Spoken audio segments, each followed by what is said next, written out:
Ya, Assalamualaikum warahmatullahi wabarakatuh. Alhamdulillah kita dah sampai safe house untuk hari misi bantuan banjir hari yang kedua. Sekarang kita berada di safe house. Tim agihan bantuan tengah buat packaging. Okay, aktiviti packaging kotak makanan sedang dijalankan. Kita akan package dalam bentuk plastik supaya pastikan pengagihan tu berjalan yang lancar lah.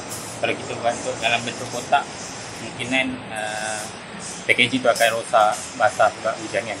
Jadi insyaAllah ni sekarang kita tengah siap packaging tu. Saya ingin mengucapkan terima kasih kepada semua para penyumbang dan saya harap anda terus menyumbang supaya kita dapat hantarkan semua sumbangan anda ini kepada orang yang memerlukan. Penat. Alhamdulillah.